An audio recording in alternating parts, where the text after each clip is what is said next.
Hello. I'm so glad that you're here today. We're going to jump right into today's reading in Exodus chapter 15, the Song of Moses and Miriam. I will sing to the Lord, for he is highly exalted. Both horse and driver he has hurled into the sea. The Lord is my strength and my defense. He has become my salvation. He is my God, and I will praise him, my father's God, and I will exalt him. The Lord is a warrior. The Lord is his name. Pharaoh's chariots and his army he has hurled into the sea. The best of Pharaoh's officers are drowned in the Red Sea. The deep waters have covered them. They sank to the depths like a stone. Your right hand, Lord, was majestic in power. Your right hand, Lord, shattered the enemy. In the greatness of your majesty, you threw down those who opposed you. You unleashed your burning anger. It consumed them like stubble. By the blast of your nostrils, the waters piled up. The surging waters stood up like a wall. The deep waters congealed in the heart of the sea. The enemy boasted, I will pursue, I will overtake them. I will divide the spoils. I will gorge myself on them. I will draw my sword, and my hand will destroy them. But you blew with your breath, and the sea covered them.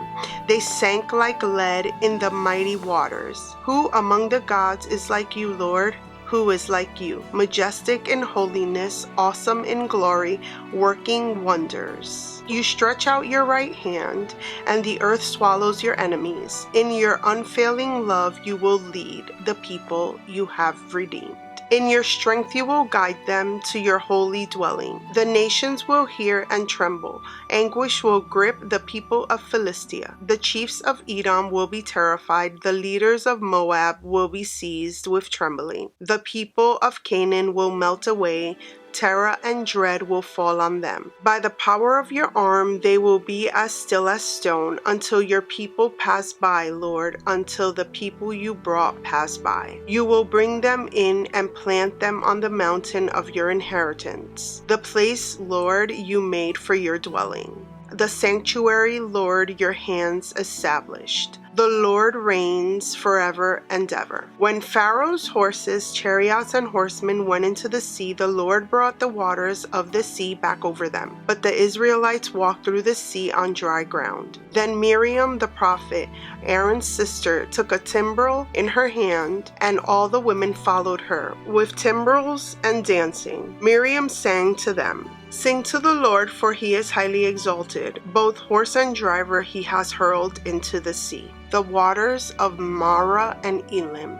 Then Moses led Israel from the Red Sea, and they went into the desert of Shur. For 3 days they traveled in the desert without finding water. When they came to Marah, they could not drink its water because it was bitter. That is why the place is called Marah. So the people grumbled against Moses, saying, What are we to drink? Then Moses cried out to the Lord, and the Lord showed him a piece of wood.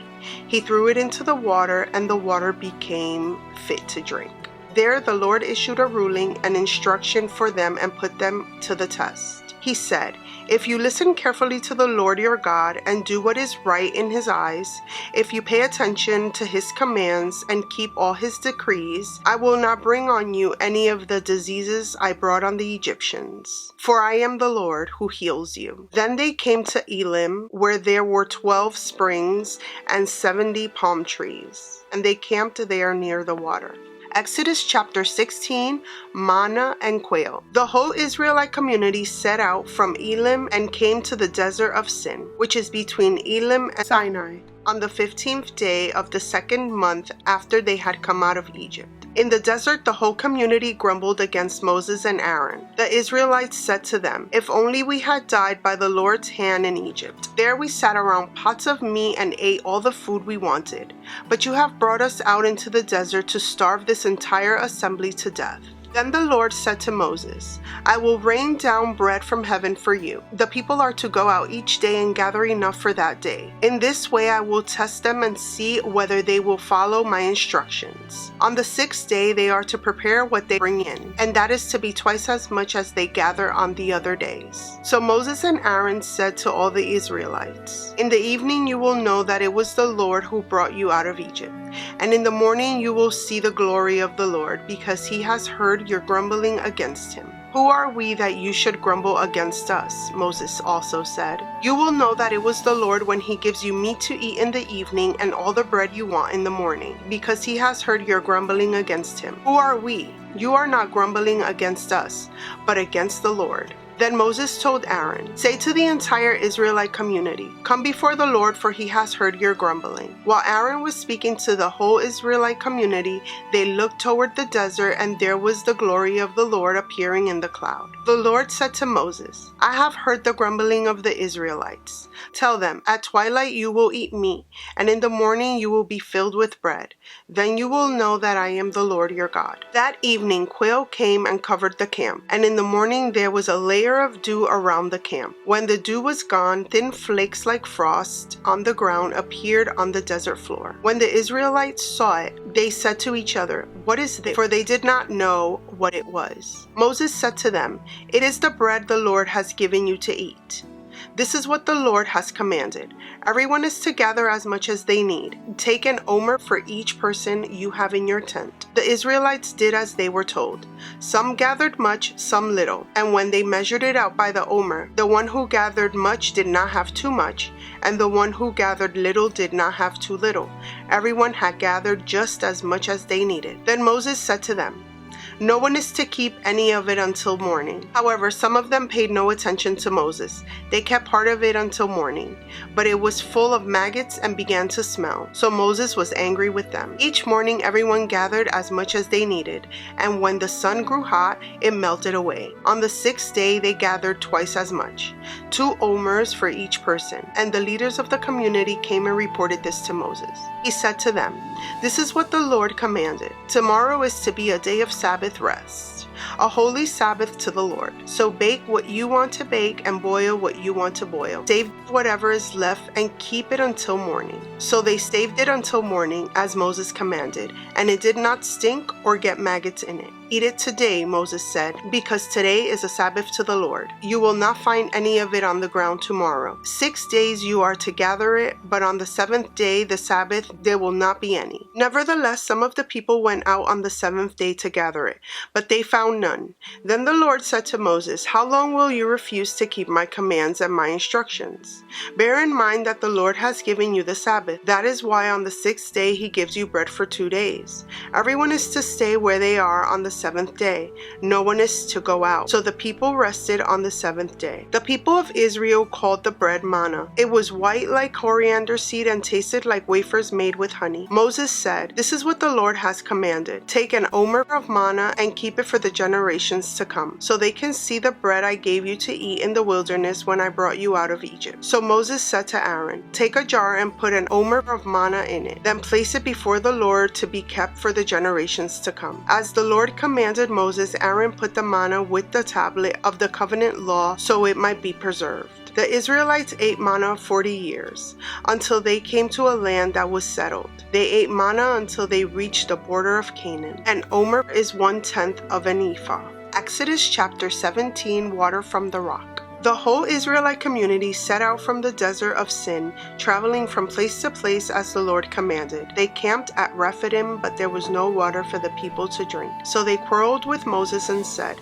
give us water to drink. Moses replied, why do you quarrel with me? Why do you put the Lord to the test? But the people were thirsty for water there, and they grumbled against Moses. They said, why did you bring us up out of Egypt to make us and our children and livestock die of thirst? Then Moses cried out to the Lord, what am I to do with these people? They are almost ready to stone me. The Lord answered Moses, go out in front of the people. Take with you some of the elders of Israel, and take in your hand the staff with which you struck the Nile, and go. I will stand there before you by the rock at Horeb. Strike the rock, and water will come out of it for the people to drink. So Moses did this in the sight of the elders of Israel, and he called the place Massah and Meribah, because the Israelites quarreled and because they tested the Lord, saying, is the Lord among us or not? The Amalekites defeated. The Amalekites came and attacked the Israelites camels at Rephidim. Moses said to Joshua, "Choose some of our men and go out to fight the Amalekites. Tomorrow I will stand on top of the hill with the staff of God in my hands." So Joshua fought the Amalekites as Moses had ordered, and Moses, Aaron, and Hur went to the top of the hill. As long as Moses held up his hands, the Israelites were winning. But whenever he lowered his hands, the Amalekites were winning. When Moses' hands grew tired, they took a stone and put it under him, and he sat on it. Aaron and Hur held his hands up, one on one side and one on the other, so that his hands remained steady till sunset. So Joshua overcame the Amalekite army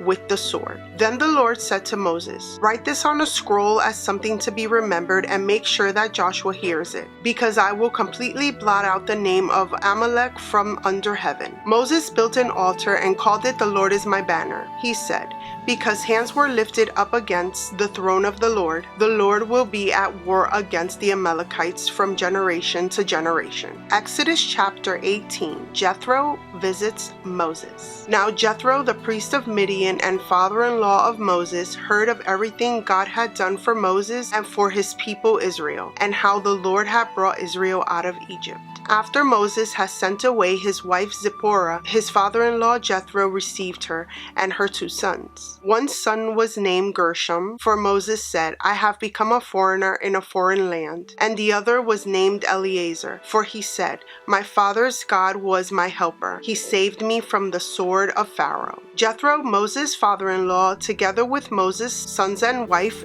came to him in the wilderness, where he was camped near the mountain of God. Jethro has sent word to him, "I, your father-in-law Jethro, am coming to you with your wife and her 2 sons." So Moses went out to meet his father-in-law and bowed down and kissed him. They greeted each other and then went into the tent. Moses told his father-in-law about everything the Lord had done to Pharaoh and the Egyptians for Israel's sake, and about all the hardships they had met along the way, and how the Lord had saved them. Jethro was delighted to hear about all the good things the Lord had done for Israel in rescuing them from the hand of the Egyptians. He said, "Praise be to the Lord, who rescued you from the hand of the Egyptians and of Pharaoh, and who rescued the people from the hand of the Egyptians. Now I know that the Lord is greater than all other gods, for he did this to those who had treated Israel arrogantly." Then Jethro, Moses' father-in-law, brought a burnt offering and other sacrifices to God, and Aaron came with all the elders of Israel to eat a meal with Moses' father-in-law in the presence of God. The next day Moses took his seat to serve as judge for the people, and they stood around him from morning till evening. When his father-in-law saw all that Moses was doing for the people, he said, "What is this you are doing for the people? Why do you alone sit as judge,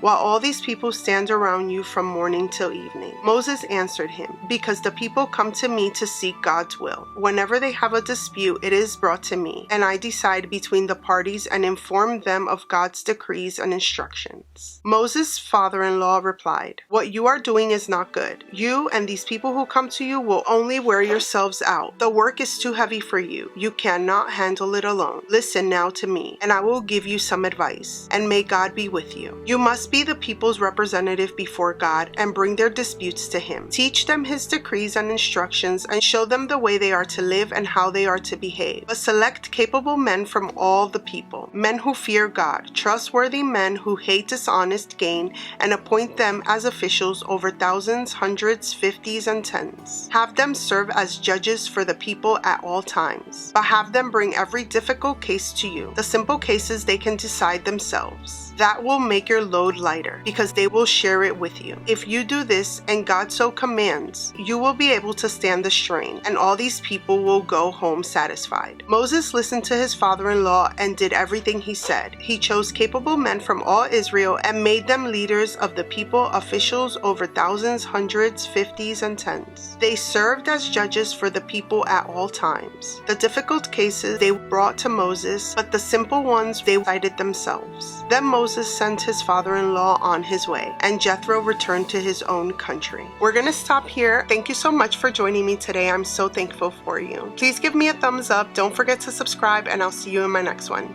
Many blessings to you. Bye.